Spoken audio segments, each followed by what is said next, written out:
Shabbat Shalom, buenas noches, bienvenido a este Shabbat. Continuando con el libro de Devarim, les damos la bienvenida, sobre todo a aquellas personas que se estén uniendo por vez primera. Es que he subido el volumen. Vamos a ver el audio. Es lo más que da.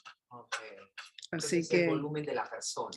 Puede ser que sea el volumen del computador de ustedes o del teléfono. Tengo el volumen a todo volumen. Exacto.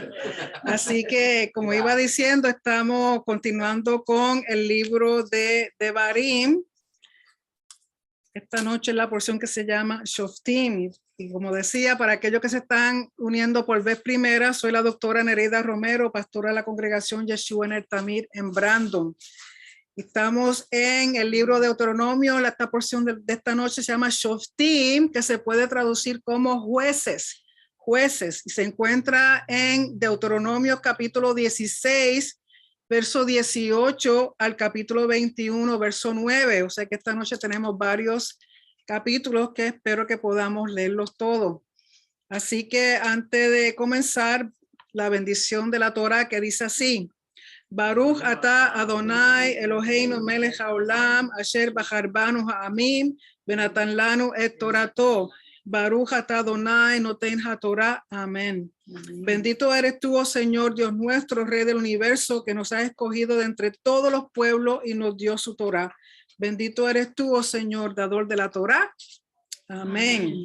Recuerden que también estamos en las semanas de consolación. Las lecturas son del profeta Isaías y esta noche es la cuarta lectura de consolación,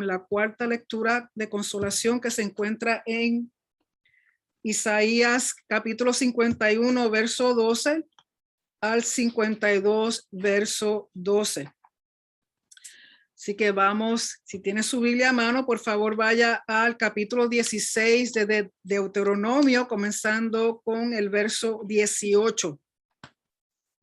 Verso 18. Recuerden que lo que estamos haciendo es que Moisés está haciendo un recuento de lo que ha pasado los 40 años en el desierto y está haciendo de nuevo un recuento del pacto, de las leyes, de los decretos, de los preceptos que el Señor dio mientras estuvieron allí. Sobre todo lo está repasando porque hay una generación nueva que es la que va a entrar a la tierra prometida.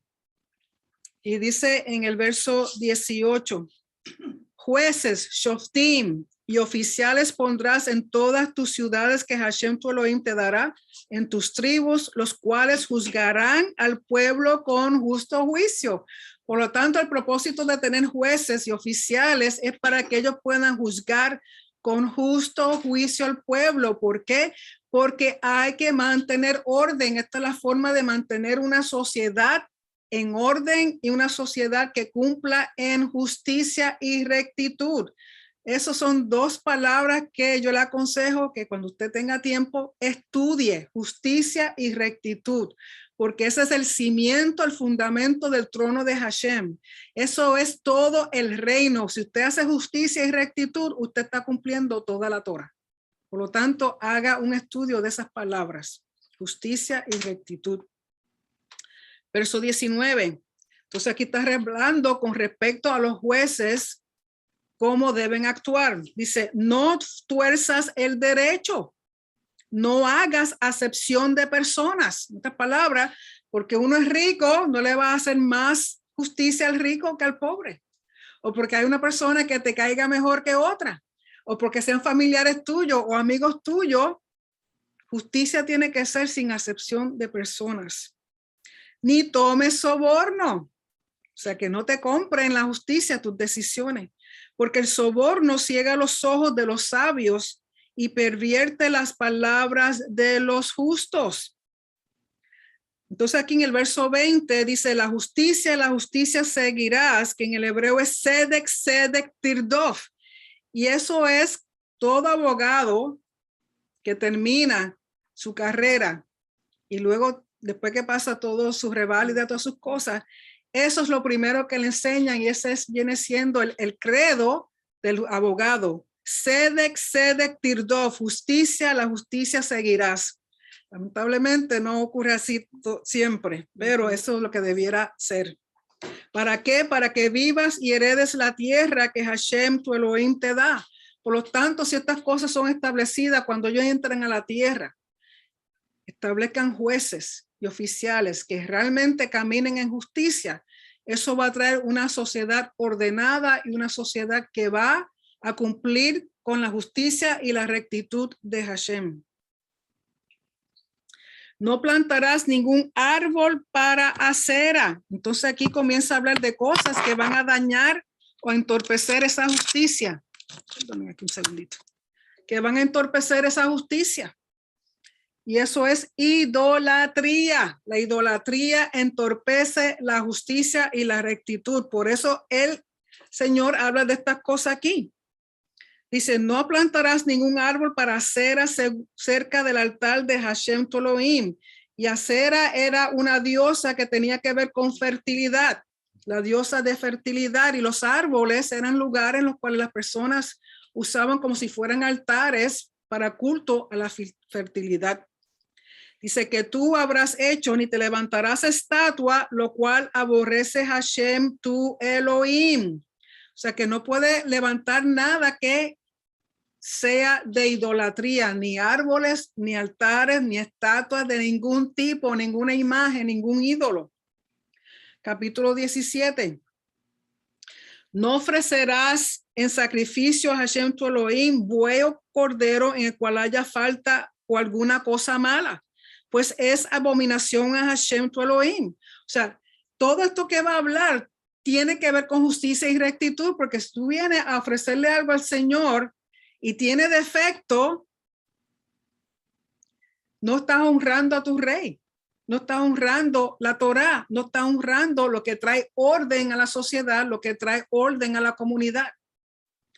Cuando se hallara en medio de ti, en alguna de tus ciudades que Hashem tu Elohim te da, hombre o mujer que haya hecho mal ante los ojos de Hashem tu Elohim, traspasando su pacto, que hubiera ido y servido a dioses ajenos y se hubiera inclinado a ellos, ya sea el sol o la luna o todo el ejército del cielo, lo cual yo he prohibido, y te fuere dado aviso, y después que oyeres si hubieres indagado bien, la cosa pareciere de verdad cierta, que tal abominación ha sido hecha en Israel, entonces sacarás a tus puertas al hombre o la mujer que hubiera hecho esta mala cosa, sea hombre o mujer, y los apedrearás y así morirán.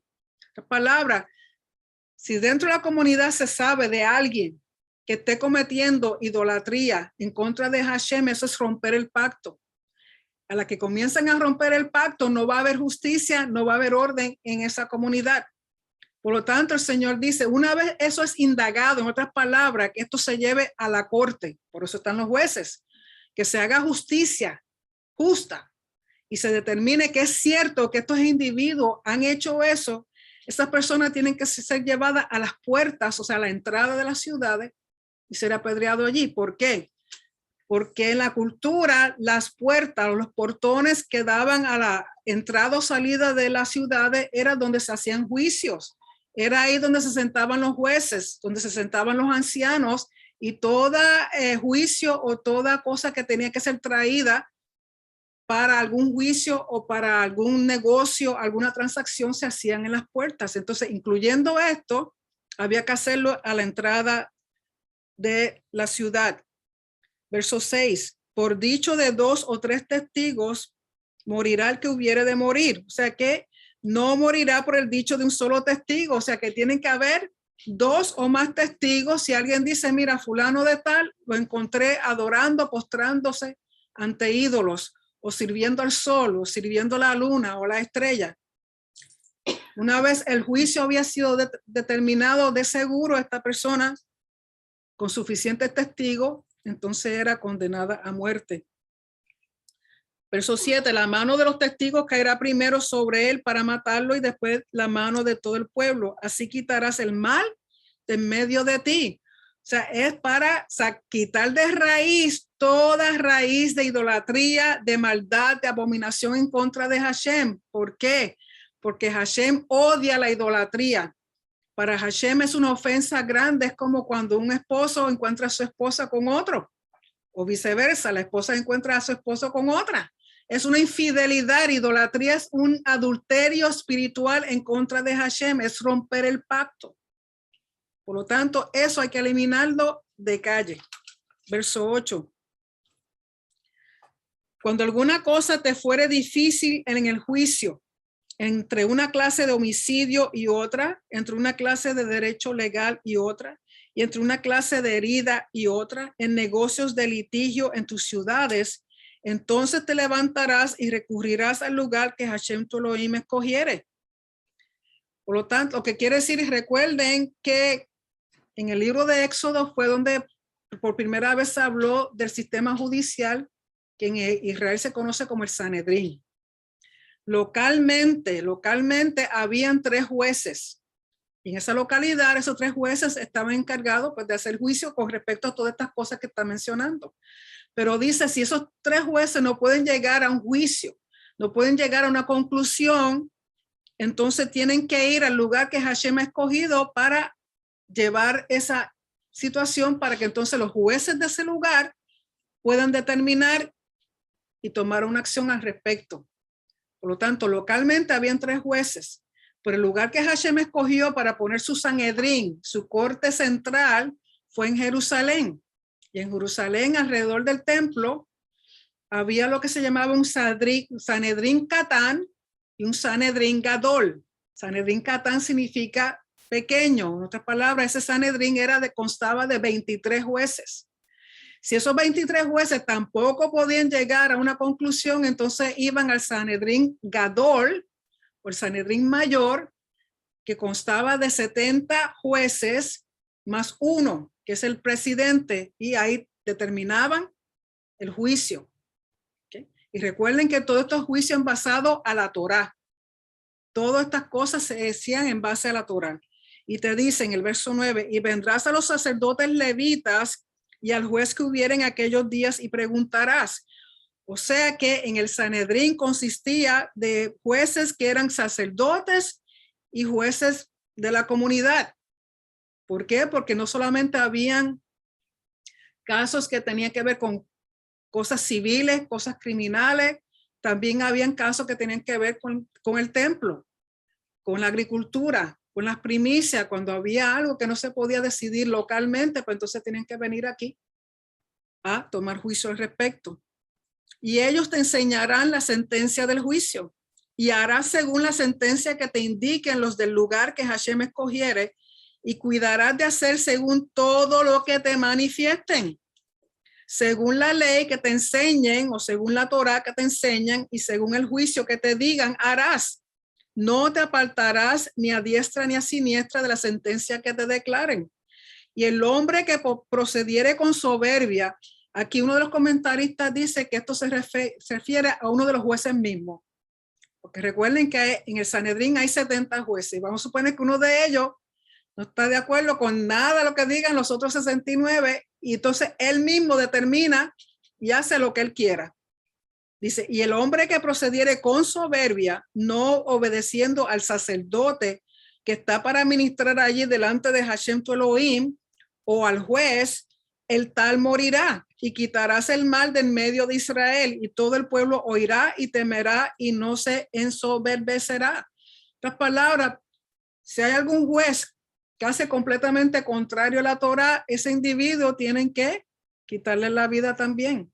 O sea, aquí son decisiones mayores, o sea, esto no es cualquier cosita. ¿Por qué? Porque si se van en contra de lo que dice Hashem en haciendo juicio, van en contra de lo que dice la Torá, aún el juez mismo tiene que ser castigado. ¿Sí? Porque otra cosa que tenemos que entender que cuando el Sanedrín se reunía para tomar decisiones, para hacer juicios, a pesar de que eran hombres comunes y a veces salían de Sanedrín y hacían poca vergüenza, pero una vez estaban en el Sanedrín establecidos a tomar decisiones, cuando uno lee en la Mishnah te da a entender que toda decisión era inspirada y dirigida por el Padre, porque es conforme a lo que dice la Torá. Ellos no podían salirse fuera de lo que dictaba la Torah en términos de juicio. Por eso Hashem dice, no puedes hacer esa acepción de personas, no puedes tomar soborno, no puedes hacer lo que te dé la gana, todo, y todos tenían que estar de acuerdo. Por eso las decisiones grandes que no se podían hacer en las cortes locales se hacía a nivel central del Sanedrín. Y luego en el verso 14 en adelante te habla de otro sistema. Además de los jueces que están en el Sanedrín, te presenta las funciones y el rol del rey. Ahora tenemos que entender, si ustedes se recuerdan, cuando el pueblo quería un rey, que tomaron a Saúl, ¿verdad? Y recuerden que a pesar de que Hashem lo permitió, el propósito no es que nosotros tengamos un rey humano, el propósito era que Hashem fuera siempre el rey porque él es rey soberano. Pero aquí dice, cuando hayas entrado en la tierra que Hashem tu Dios te da y tomes posesión de ella y la habites y digas, pondré un rey sobre mí como todas las naciones que están en mis alrededores. O sea, Israel siempre ha querido ser igual que las demás naciones. Todavía no ha entendido que Hashem separó a Israel para ser completamente diferente. ¿Por qué? Porque el pueblo que le pertenece a Hashem. No puede ser como los demás pueblos, pero como quiera, ellos quieren ser como los demás pueblos. Por lo tanto, sabemos que al entrar a la tierra iba a haber el momento en que ellos iban a querer un rey, que cuando entonces entra Saúl como el primer rey de Israel, y ya ustedes saben el desastre que ocurrió con Saúl. Dice, pondré un rey sobre mí como todas las naciones que están en mi alrededor. Verso 15. Ciertamente pondrás por rey sobre ti al que Hashem tu Dios escogiere. Primero, o sea, aquí son la forma en que un rey va a poder existir en Israel. Tiene que ser escogido por Hashem. De entre tus hermanos pondrás rey sobre ti. No podrás poner sobre ti a hombre extranjero que no sea tu hermano. Segunda regla, tiene que ser israelita. No puede ser un extranjero. Pero él, entonces, lo que el rey no puede hacer, el rey no aumentará para sí caballos, ni hará volver al pueblo a Egipto con el fin de aumentar caballos. ¿Por qué menciona Egipto y menciona caballos? Porque en Egipto era donde mejores caballos habían para esta época. Y los mejores caballos se compraban en Egipto. Pero cuando él dice que aquí no volváis nunca por este camino, no es que no puedan ir a Egipto, es que no vayan a Egipto para permanecer y quedarse en Egipto. Pueden ir, visitar, pero tienen que regresar, no se pueden quedar en Egipto porque con todo el trabajo que pasó el Señor para sacarlo de Egipto, van a regresar y quedarse. Verso 17, ni tomará para sí muchas mujeres para que su corazón no se desvíe, ni plata ni oro amontonará para sí en abundancia.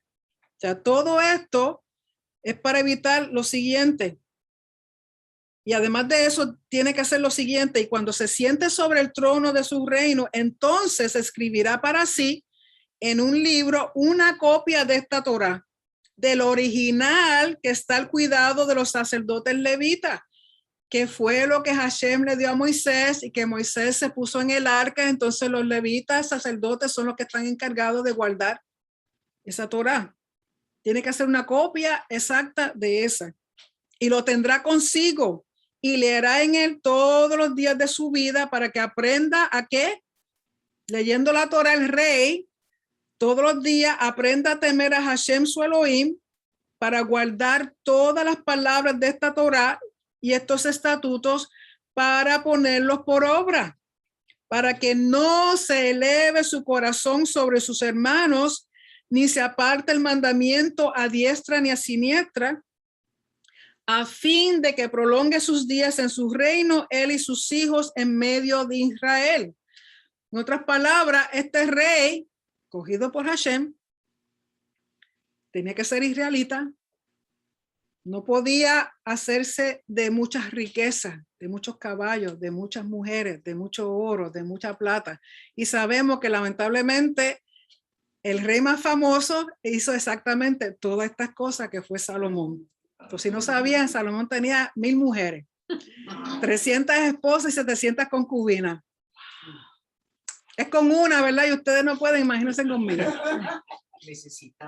Así que Él hizo todo lo contrario, y el problema de tener tantas esposas era, usualmente se casaban con hijas de diferentes líderes de diferentes naciones para mantener un pacto de paz entre las naciones, pues entonces se casaban entre ellos mismos para mantener ese enlace, ese lazo que mantenía prosperidad, negocio, paz y cosas así. Pero el problema es que todas estas mujeres de estas naciones extranjeras traían consigo todos sus dioses, todas sus costumbres paganas, que sabemos que fue lo que pasó con Salomón. Al final, siendo quien era, con el pacto que Hashem hizo con él, que con todo y eso, él al final también siguió los dioses paganos de sus esposas. Así que, pero otra cosa que tenemos que ver es que cuando él dice que el rey tiene que tener una copia de la Torá y leerla todos los días para que tema, para que guarde, para que no se eleve, para que no se haga orgulloso. Podemos entender también que significa que el rey no está por encima de la Torá. Tiene que estar sometido a la Torá. No puede estar por encima de la Torá. También un comentario que leí que da a entender que esto ocurrirá en la era mesiánica, que vamos a ver que Yeshua va a hacer exactamente todo lo que dice la Torá. ¿Okay? Que él cumplirá, o sea, que da una idea de cómo va a ser el reinado del Mesías cuando él regrese. Y en el capítulo 18 comienza hablando de lo que le corresponde a los sacerdotes levitas por su trabajo. Recuerden que el Sanedrín estaba compuesto de sacerdotes levitas y también estaba compuesto de jueces que eran parte del pueblo. Y todas estas cosas, aunque usted no crea, tienen que ver con justicia y rectitud. Porque están los jueces, está el Sanedrín, está la forma en que uno mantiene el orden en la sociedad, en la comunidad. Después, con respecto al rey, un rey que esté sometido a Hashem, y también el sacerdocio, que son los que están llevando a cabo el trabajo, el abodá, el servicio al Señor en el templo. Dice con referencia a los sacerdotes levitas, es decir, toda la tribu de Leví, no tendrán parte ni heredad en Israel de las ofrendas quemadas a Hashem, y de la heredad de él comerán. Estas palabras, recuerden que los levitas no se les dio tierra, o sea, no se les dio una propiedad cuando entran a la tierra prometida. Pero Hashem, de las ofrendas que el pueblo trae a Hashem, Hashem las comparte con sus sacerdotes. ¿Por qué? Porque ellos son los que están ministrando en el templo, representando a Hashem y representando al pueblo. Verso 2. No tendrán pues heredad entre sus hermanos. Hashem es su heredad, como él les ha dicho. Y este será el derecho de los sacerdotes de parte del pueblo. De los que ofrecieren en ofrenda buey o cordero, darán al sacerdote la espaldilla, las quijadas y el cuajar. O sea que cada vez que se ofrecía un buey o cordero, dependiendo de la ofrenda, siempre y cuando esa ofrenda no fuera una ofrenda quemada, un holocausto, porque el holocausto se quema completo. Pero de aquellas que no era un holocausto, si no había cierta ofrenda, de esa ofrenda el sacerdote que ministraba recibía parte de esa carne. Las primicias de tu grano, de tu vino y de tu aceite le corresponden al sacerdote. Y las primicias de la lana de tus ovejas le darás. Recuerden que esto es lo que se llama teruma, porque esto es separado antes de separar los diezmos. El teruma es separado para los sacerdotes. Después que eso está separado, entonces de ahí se separa el diezmo para darle a los levitas. Y recuerden que aún los levitas, del diezmo que recibían del pueblo, tienen que sacar un diezmo para dárselo a los sacerdotes. ¿Okay? Verso 5, porque le ha escogido Hashem, tu Elohim, de entre todas tus tribus, para que esté para ministrar en el nombre de Hashem, él y sus hijos para siempre. O sea, el sacerdocio levítico, descendientes de Aarón, es por siempre. Por siempre. Por eso tiene que haber de nuevo un templo. Ellos van a seguir ministrando en el templo que se levante en el futuro. Y cuando saliera un levita de alguna de tus ciudades de entre todo Israel, donde hubiera vivido, porque tenemos que entender que había un grupo de levitas que vivían en Jerusalén, y eso era lo que estaban continuamente trabajando el templo. Pero también había levitas en todas las provincias. Es más, habían 24 grupos de levitas, 24 grupos de sacerdotes y 24 grupos de hombres que venían a orar semanalmente, conjuntamente con los sacerdotes y levitas en el templo. Pero esos 24 grupos estaban divididos. Una semana iba un grupo, otra semana iba otro grupo y así sucesivamente durante el año. Por lo tanto, cuando vamos a suponer que hay un levita que vive aquí en Brandon, Florida, y le toca la semana que viene trabajar en el templo, pues entonces él iba y viajaba hasta Jerusalén, trabajaba esa semana y después regresaba donde él vivía. ¿Por qué? Porque todas las tribus donde estaban distribuidos tenían que siempre dejar tierra para los levitas que vivían ahí. ¿Por qué? Porque ellos tenían que tener un sitio, una casa, tenían que tener un sitio para su familia, tenían que sembrar para ellos. La tierra no le pertenecía a ellos, pero los demás tribus les daban un lugarcito para que ellos pudieran vivir. Por lo tanto, si vivían fuera de Jerusalén, cuando les tocaba a ellos trabajar en el templo, ellos iban al templo, estaban una semana y mientras estuvieran esa semana en el templo trabajando, les tocaba a ellos lo que les tocaba a los sacerdotes que eran de ahí continuamente. O sea que ellos también participaban de la ofrenda de las bendiciones de esa semana. Después regresaban a su casa. Por eso dice que donde hubiera vivido y viniera con todo el deseo de su alma al lugar que Hashem escogiere, ministrará en el nombre de Hashem su Elohim, como todos sus hermanos, los levitas, que estuvieran allí delante de Hashem.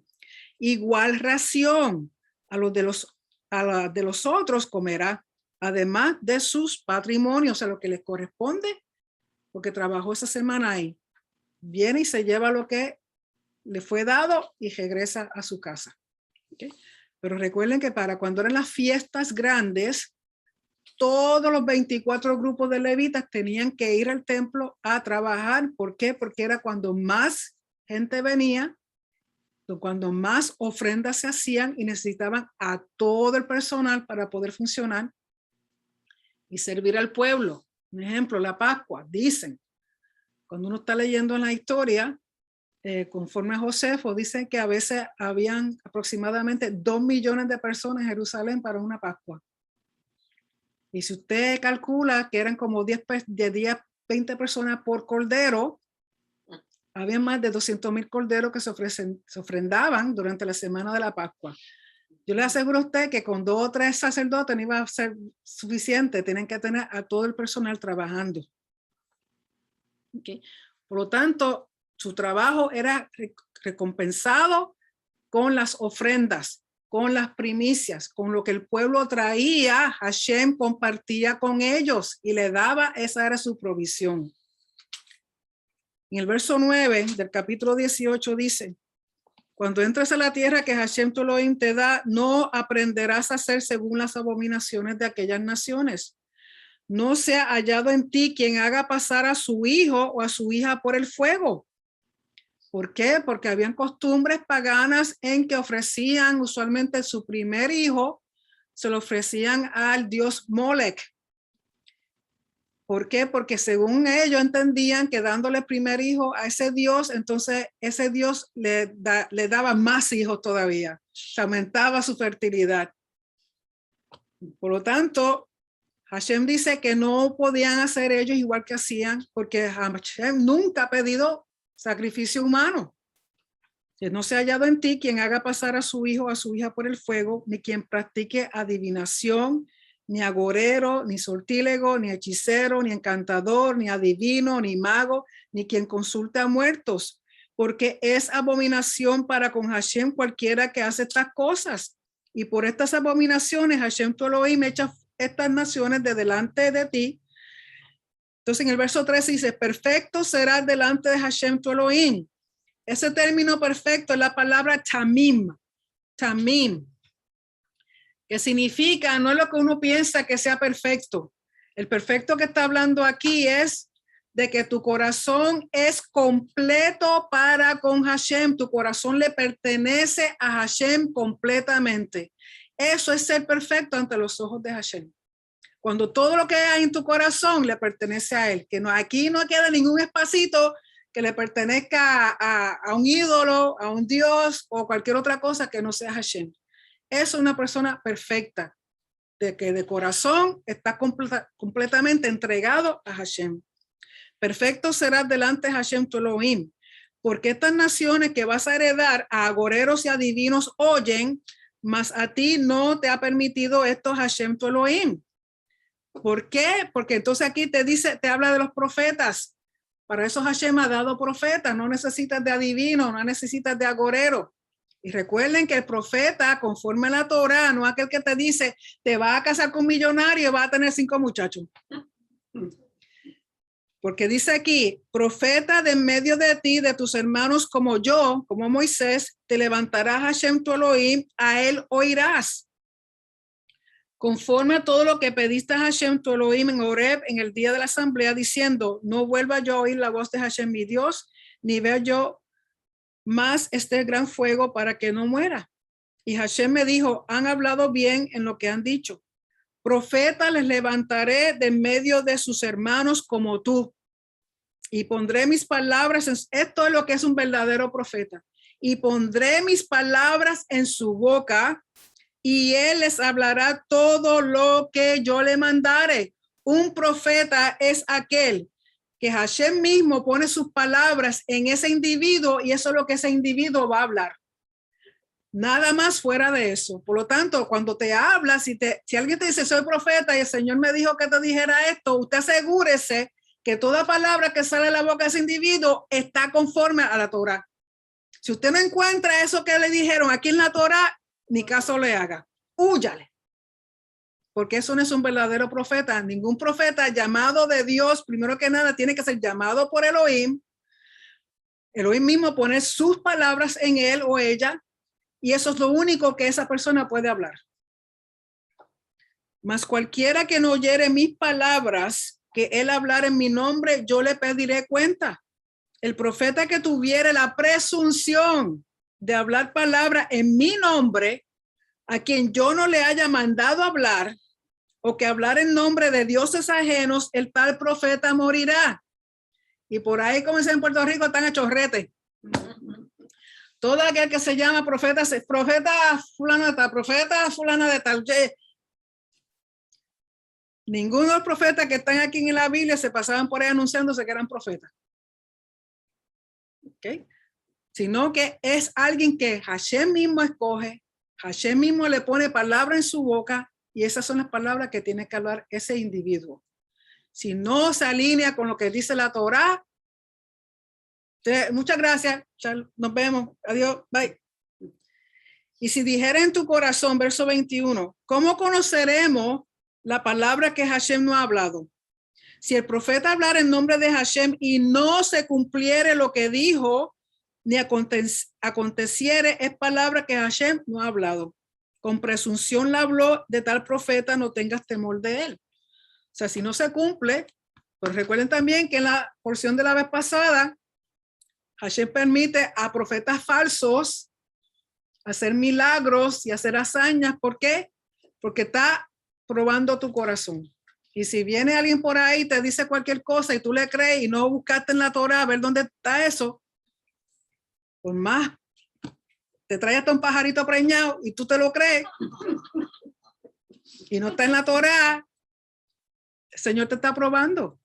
Así que uno tiene que ser sabio y entendido y sobre todas las cosas saber qué es lo que dice la Torah, lo que puede hablar ese individuo. Capítulo 19. Dice, cuando Hashem tu Elohim destruye las naciones cuya tierra Hashem tu Elohim te da a ti y tú las heredes y habites en sus ciudades y en sus casas, te apartará 3 ciudades en medio de la tierra que Hashem tu Elohim te da para que las poseas.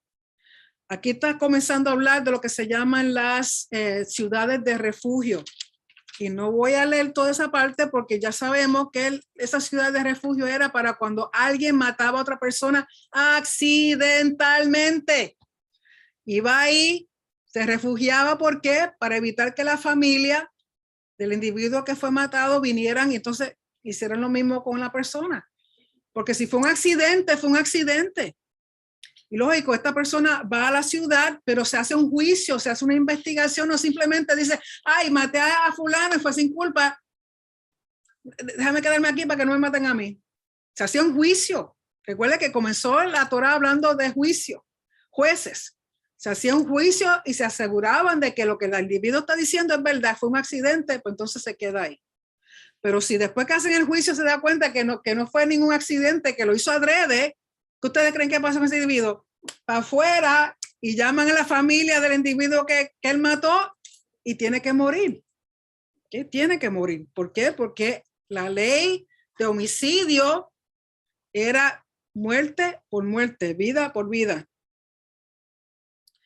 Por lo tanto, tampoco podían tener en base a un solo testigo, tenía que ser 2 o más, y cualquier persona que testificaba falsamente que usted cree que le iba a pasar a ese testigo, lo mismo. ¿Okay? ¿Por qué? Porque recuerden que lo que estamos tratando de que justicia y rectitud sea lo que predomine en la sociedad, porque eso es lo que va a mantener orden, equidad e igualdad entre todos. Y eso es lo que pide la Torá y eso es lo que se está enseñando.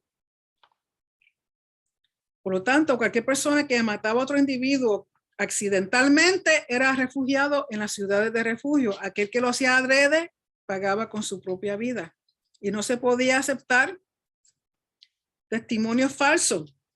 Si usted va al verso 21 del capítulo 19, dice, y no le compadecerás vida por vida, ojo por ojo, diente por diente, mano por mano, pie por pie. Y muchas personas malinterpretan eso. Lo que te está diciendo, recuerden, como es justicia y rectitud, que tiene que haber una restitución equivalente. Lógico, una persona accidentalmente te tumba un ojo porque no se estaban jugando, que si ni qué, y tú no vienes y le sacas el ojo al otro. Lo que te está diciendo es que entonces ahora ese individuo que accidentalmente causó eso tiene que recompensarte monetariamente un equivalente a lo que hubiera sido ese ojo. Lógico, ¿a quién le pone un precio a algo así? Pero si la persona usaba sus ojos para su trabajo, pues entonces tú tienes que compensarle por su pérdida de trabajo, otras palabras. O sea, y de nuevo, esto se llevaba a los jueces, el caso era visto por los jueces y ellos decidían qué era lo más correcto, qué compensación era equivalente a esa pérdida. Si te tumbaban un diente, pues entonces, ¿cuánto cuesta un diente? Vamos a ver, vamos a hacer un análisis, vamos a hacer un juicio y se le daba compensación. Que eso no significa que porque me tumbaste un diente, yo vengo y te tumbo el tuyo. Y aquel sin querer me cortó un dedo de la mano y yo vengo y te corto el otro. O sea, ese no es el tipo de compensación, sino la compensación era más bien monetaria, una forma que se pudiera hacer algo equivalente a la pérdida. ¿Okay? Y el capítulo 20 habla sobre lo que se llaman las leyes de guerra. Las leyes de guerra. Dice, cuando salgas a la guerra contra tus enemigos, si vieres caballos y carros y un pueblo más grande que tú, no tengas temor de ellos porque Hashem tu Elohim está contigo, el cual te sacó de tierra de Egipto. Y cuando os acerquéis para combatir, se pondrá en pie el sacerdote y hablará al pueblo. O sea, recuerden que había un sacerdote asignado como sacerdote guerrero, como sacerdotes de guerra. Ellos venían y hablaban al pueblo que iba a salir a guerra.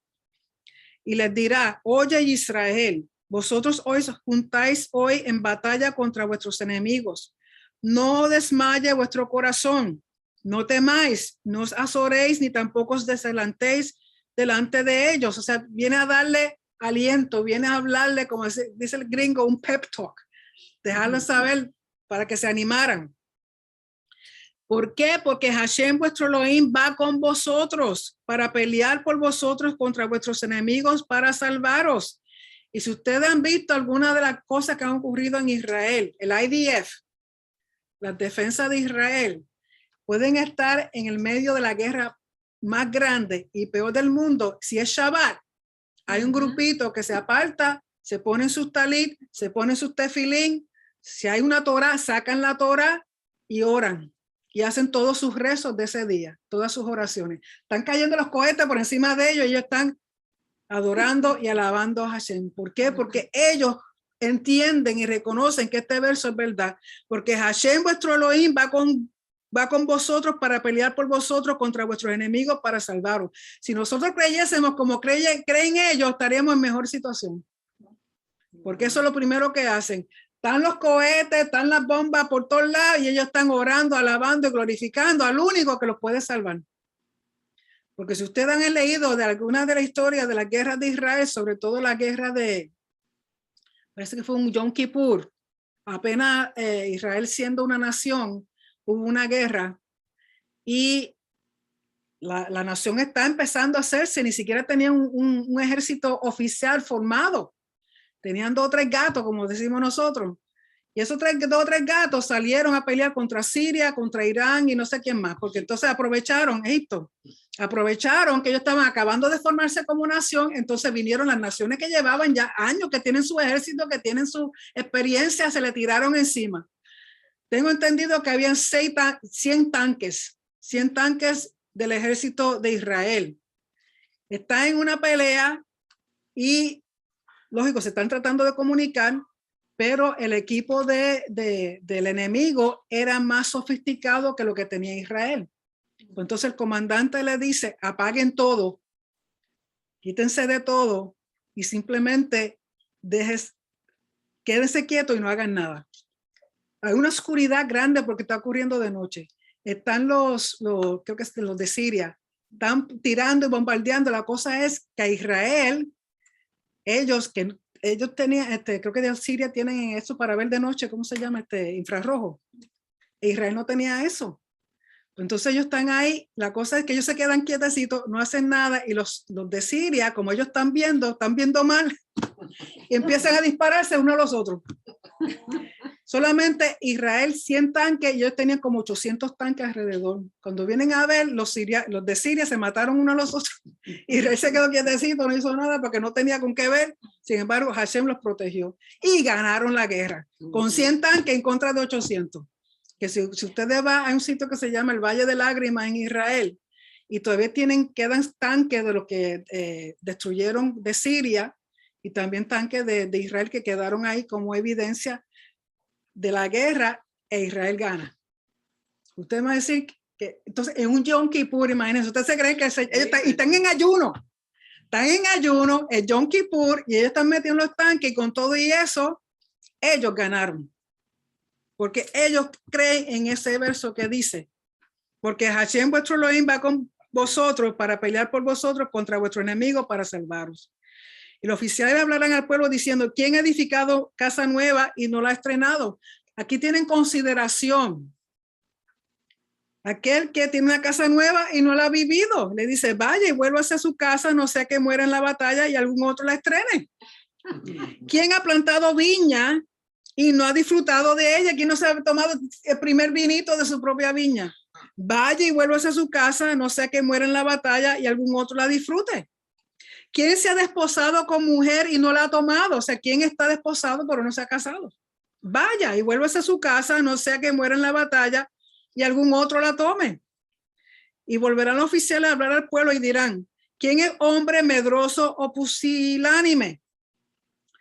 Y aquí estaba escuchando hoy de que realmente no es que sea una persona que tenga miedo, sino una persona que tiene temor porque ha pecado y no ha hecho restitución y no ha hecho reconciliación. Entonces teme morir y quedarse con eso sin que se resuelva. Pero el Padre es tan y tan bueno que da estos ejemplos, de que si quizás no se ha casado, quizás tiene una casa nueva, quizás tiene... ¿Para qué? Para que cuando ellos regresen al pueblo, las personas piensen que esos individuos, pues mira, regresó porque quizás se iba a casar o tiene una casa nueva o quizás tenía algún temor, ¿verdad?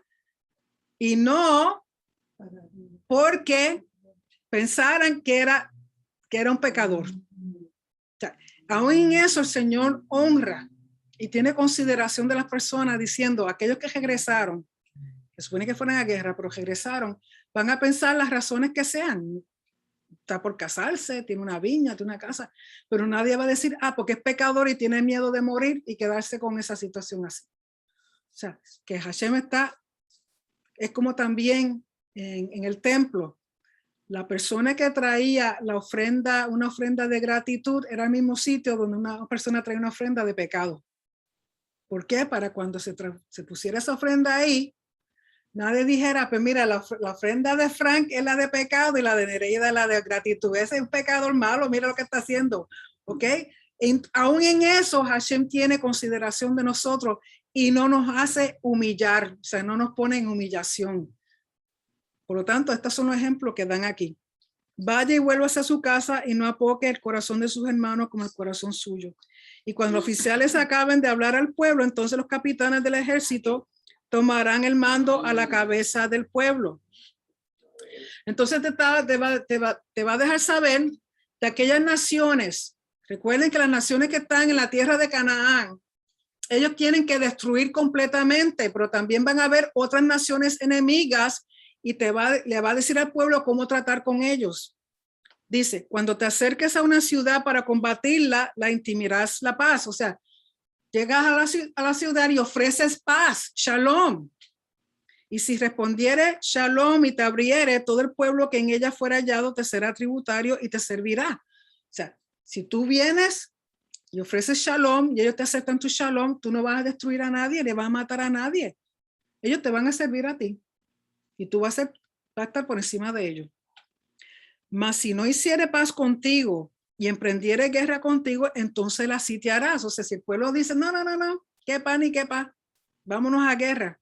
Entonces, dice, luego que Hashem tu Elohim la entregue en tu mano, herirás a todo varón suyo a filo de espada. Se tienen que matar a todos los varones. Solamente las mujeres, los niños y los animales y todo lo que haya en la ciudad, todo su botín tomarás para ti. Y comerás del botín de tus enemigos, los cuales Hashem tu Elohim te entregó. Así hará todas las ciudades que estén muy lejos de ti. En otras palabras, las naciones que Hashem no dijo para destruir completamente, si son fuera de las 7 naciones de Canaán, las demás ciudades tú tienes que ofrecerle paz. Si no te aceptan paz, pues entonces hay guerra.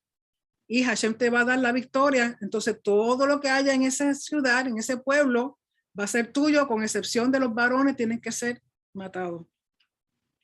Verso 16. Pero de las ciudades de estos pueblos que Hashem tu Elohim te da por heredad, ninguna persona dejará con vida. O sea, de las naciones cananeas que Hashem dijo que hay que destruir, que las tengo que sacar para que tú entres, esas sí hay que destruirlas por completo, sino que las destruirás completamente, que es el término jerem, algo dedicado a Hashem para destrucción, que son las siguientes: al eteo, al amorreo, al cananeo, al fereceo, al ebeo, al jebuseo y a todos los feos, como Hashem tu Elohim te ha mandado, para que no os enseñen por qué tienen que sacar estas naciones, porque ahí esa es la tierra prometida. Tienen que eliminar todo aquello que no sea conforme a la Torá, todo lo que sea pagano, todo lo que sea de idolatría. Por eso dice, para que no os enseñen a hacer según todas sus abominaciones que ellos han hecho para sus dioses, y pequéis contra Hashem, vuestro Elohim. Si los dejan, van a aprender de ellos, y sabemos que eso es lo que realmente sucede, porque si ustedes se leen el libro de Josué, cuando ellos entran a la guerra, hubo muchas naciones de estas que no pudieron destruir por completo y se quedaron, y ahí es donde fue la mezcla, y ahí es donde volvió de nuevo la idolatría, y ahí es donde volvieron a romper pacto con Hashem. Verso 19. Cuando sities a alguna ciudad peleando contra ella muchos días para tomarla, no destruirás sus árboles metiendo hacha en ellos, porque de ellos podrás comer, y no los talarás, porque el árbol del campo no es hombre para venir contra ti en el sitio. En otras palabras, si hay árboles frutales, no los destruya. Porque recuerden que cuando sitiaban una ciudad, una guerra no era de la noche a la mañana, a veces pasaban años. Por lo tanto, vas a hacer uso, necesitas los frutos de esos árboles, no los destruya. Dice, no son hombres para que los destruya, ellos no te van a hacer nada, al contrario, te van a dar vida, te van a proveer. Mas el árbol que sepas que no lleva fruto, o sea, que no sea un árbol que dé fruto, podrás destruirlo y talarlo para construir baluarte contra la ciudad que te hace la guerra hasta sojuzgarla. Y el capítulo 21 habla de cuando encuentran a un individuo muerto que se sabe que fue asesinado, pero que no sabe quién lo hizo. Y hacen una ceremonia para de alguna forma limpiar o borrar esa sangre inocente que fue destruida, esa vida que fue destruida, que no sabe quién mató al individuo, por lo tanto hacen una ceremonia que hasta cierto punto se parece un poquito a lo que hacen con la vaca roja, y es lo siguiente: si en la tierra que Hashem tu Elohim te da para que la poseas fuera hallado alguien muerto tendido en el campo y no se supieren quién lo mató, entonces tus ancianos y tus jueces saldrán y medirán la distancia hasta las ciudades que están alrededor del muerto. Y los ancianos de la ciudad más cercana al lugar donde fuera hallado el muerto tomarán de las vacas una becerra que no haya trabajado, que no haya llevado yugo, parecida a la vaca roja de las donde sacan la ceniza. Y los ancianos de aquella ciudad traerán la becerra a un valle escabroso que nunca haya sido arado ni sembrado, y quebrarán la cervix de la becerra allí en el valle. O sea, en la forma en que la matas te da a entender que no es una ofrenda y que tampoco es matada en una forma kosher, ¿okay? Porque no va a ser consumida, simplemente este animal hasta cierta forma es para recompensar por la sangre inocente, por esa vida que se perdió. Entonces vendrán los sacerdotes hijos de Leví, porque a ellos escogió Hashem tu Elohim para que les sirvan y para bendecir en el nombre de Hashem, y por la palabra de ellos se decidirá toda disputa y toda ofensa. Y todos los ancianos de la ciudad más cercana al lugar donde fuera hallado el muerto lavarán sus manos sobre la becerra cuya cerviz fue quebrada en el valle, y protestarán y dirán: nuestras manos no han derramado esta sangre, ni nuestros ojos lo han visto. Perdona a tu pueblo Israel, al cual redimiste, oh Hashem, y no culpes de sangre inocente a tu pueblo Israel, y la sangre le será perdonada, porque esto también mantiene justicia y rectitud, orden. ¿Por qué? Porque esta vida fue destruida.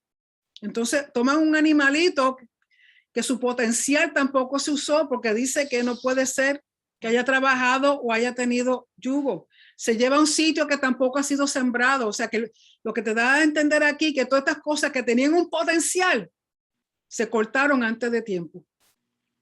Verso 9: y tú quitarás la culpa de la sangre inocente de en medio de ti cuando hicieres lo que es recto ante los ojos de Hashem. Pero eso no quita que si después más adelante descubren quién hizo el asesinato, esa persona tiene que pagar por esa vida.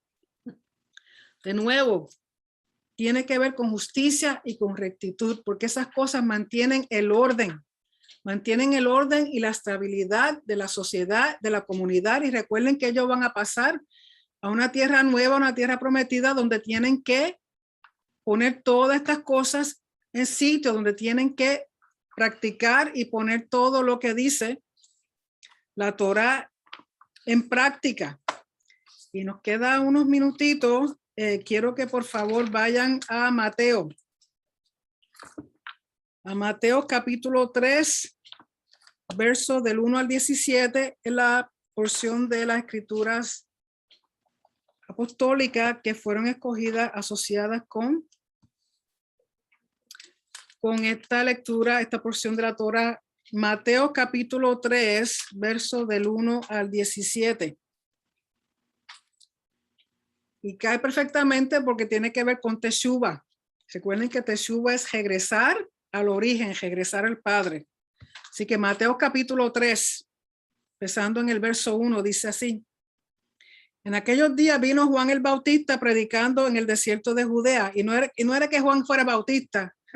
Recuerden que usan ese término, era un inmersor, era el que, recuerden que también Juan era sacerdote, era de la línea del sacerdocio, era levita sacerdote, pero él se va al desierto. ¿Por qué? Porque la corrupción en el templo es tan y tan terrible. Los líderes del templo era tan mala que él dice: olvídate, yo no voy a bregar con ustedes, me voy para el campo. Verso 2: y diciendo, arrepentíos, que en el hebreo es shuvu beteshuvah, Shuvu beteshuva. En otras palabras, que volviendo te vuelvas por completo. Arrepentidos porque el reino de los cielos se ha acercado. Pues este es aquel de quien habló el profeta Isaías cuando dijo: voz del que clama en el desierto, preparar el camino del Señor, enderezad sus sendas. Y Juan estaba vestido de pelo de camello y tenía un cinto de cuero alrededor de sus lomos, y su comida era langostas y miel silvestre. Recuerden que estas langostas no son langostas de mar, son saltamontes, son como los saltamontes. Y la miel silvestre, recuerden que es el dátil. El dátil se usaba como miel. ¿Y por qué le describe a usted lo que él usaba? Porque está hablando de cómo Elías también se vestía, que era con pelo de camello, un cinto de cuero alrededor. ¿Por qué? Porque recuerden que Juan vino en el espíritu de Elías, que era que proclamar la venida del Mesías. Y por eso cuando usted termina de leer el último libro de los profetas, Malaquías, habla de que Elías viene a restaurar todas las cosas. Elías vendrá a prepararle camino al Mesías. Y dice: y salía a él Jerusalén y toda Judea y toda la provincia de alrededor del Jordán, y eran sumergidos por él en el Jordán, confesando sus pecados. ¿Por qué? Porque parte de un verdadero teshuva, parte de un verdadero regresar a Hashem es confesión de los pecados. Verso número 7. Al ver él que muchos de los fariseos y de los saduceos venían a su inmersión, les decía: generación de víbora, casi nada, qué insulto. ¿Quién os enseñó a huir de la ira venidera? Hacer pues frutos dignos de arrepentimiento. ¿Y cuáles son esos frutos dignos de arrepentimiento? ¿Cuáles son esos frutos dignos de teshuva? Justicia y rectitud. Justicia y rectitud. Y no penséis decir dentro de vosotros mismos: Abraham tenemos por padre, porque yo os digo que Elohim puede levantar hijos a Abraham aún de estas piedras. O sea, que no se crean porque ustedes son descendientes y hijos de Abraham, ustedes están absueltos de todo pecado y de toda situación. Y lamentablemente, de nuevo, en el hebreo es que se ve el juego de palabras entre el nombre de Abraham, entre el nombre de hijos de Abraham y piedras. Es casi la misma palabra. Banim y Eben. La forma que está escrita son muy parecidas. En otras palabras, está comparando hijos con piedras. Y dice: ya también, esto es bien importante, y ya también el hacha está puesta a la raíz de los árboles. ¿Quiénes son los árboles? Los humanos, las personas, los seres humanos. O sea que desde ese momento está el hacha puesta a la raíz de los árboles. Por tanto, todo árbol que no da buen fruto es cortado y echado en el fuego. Como les decía a los que estaban en guerra: no tumbe, no corte árboles que están dando fruto, porque es para vida. Pero aquí te dice: árbol que no da buen fruto. ¿Y cuál era el fruto que dijimos que tenían que tener? Frutos dignos de arrepentimiento, justicia y rectitud. Todo árbol que no da justicia y rectitud es cortado y echado en el fuego. Porque para eso es teshuva, venir, regresar a la fuente de vida, que es Hashem, y hacer conforme a la Torah, que no es otra cosa que justicia y rectitud. Yo, la verdad, os sumerjo en agua para arrepentimiento, para teshuva, pero el que viene tras mí, cuyo calzado yo no soy digno de llevar, es más poderoso que yo. Él os sumergirá en Espíritu Santo, en fuego. En Espíritu Santo y en fuego. Su aventador está en su mano. Escuchen esto: y limpiará su era y recogerá su trigo en el granero y quemará la paja en fuego que nunca se apagará. ¿Qué es un aventador? Y aquí te está hablando del trigo. Si te está hablando del trigo, ¿en qué época está hablando de que Yeshua viene a hacer lo que viene a hacer? Shavuot. Ustedes saben que por eso dice: y él os sumergirá en Espíritu Santo y en fuego. ¿Qué pasó en Shavuot? que se derramó el poder del Espíritu Santo. O sea, desde un inicio ya Juan le estaba diciendo a ellos cuándo ellos iban a recibir el poder del Espíritu Santo. Shavuot, porque está hablando, y el aventador está en su mano y limpiará su era y recogerá su trigo. El trigo ocurre en la época de Shavuot. Recogerá su trigo en el granero y quemará la paja en fuego que nunca se apagará. Ahí está diciendo lo del juicio final. Por lo tanto, estas fiestas todas se repiten y va a haber un año en el cual esto va a ser literal. Literal. Por eso es importante hacer las fiestas, por eso es importante conocer las fiestas, por eso es participar de ellas. Aunque uno diga, ay, yo no sé qué estoy haciendo, no importa. Estás ahí, estás en el tiempo que Hashem ha escogido. Poquito a poco se va aprendiendo, vas ensayando. Cada año aprende algo más. Porque va a haber el año en que todo esto va a ser literal. Y cuando digo literal es que vamos a estar en Israel y todas estas cosas van a estar ocurriendo y tú vas a saber exactamente en cada momento en que Hashem se está moviendo.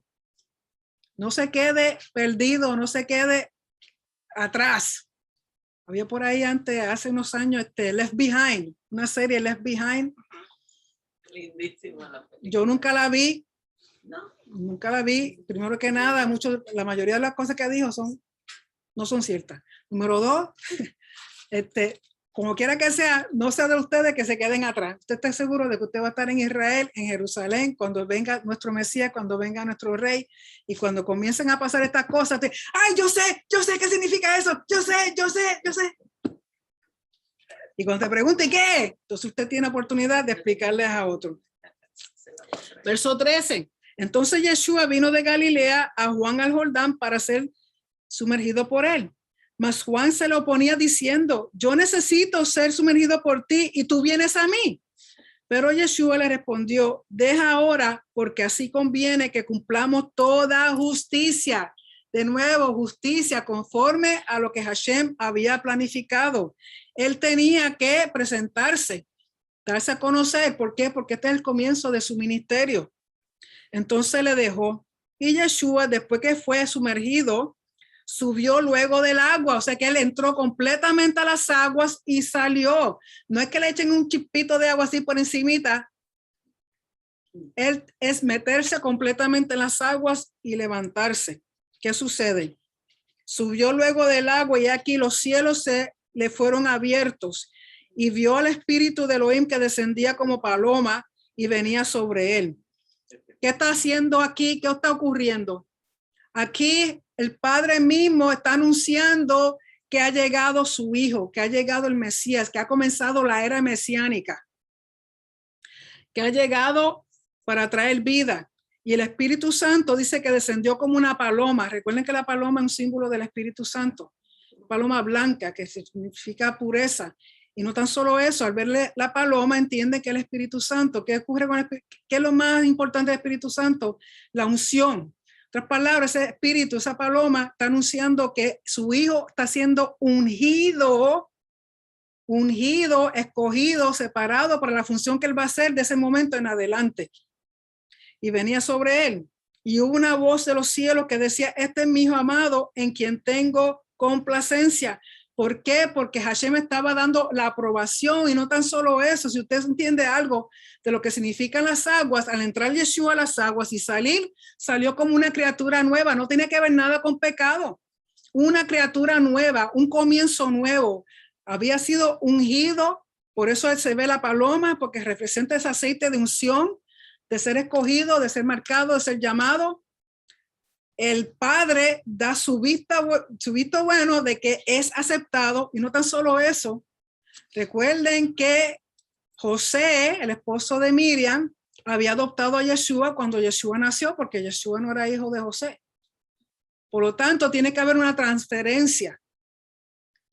Al Yeshua entrar a las aguas y salir, también se presentaba una adopción, una vida nueva, una creación nueva. ¿Por qué? Porque aquí el Padre ahora lo estaba aceptando como su propio hijo, adoptándolo para que él pueda llevar a cabo lo que el Padre le ha pedido que haga.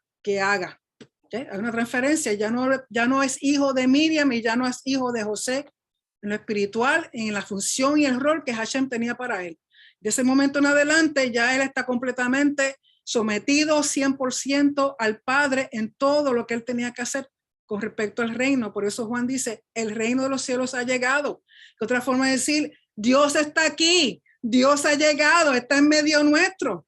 Por lo tanto, esas aguas tenían que ser, Yeshua tenía que hacer eso para cumplir con el propósito que Dios tenía para con él.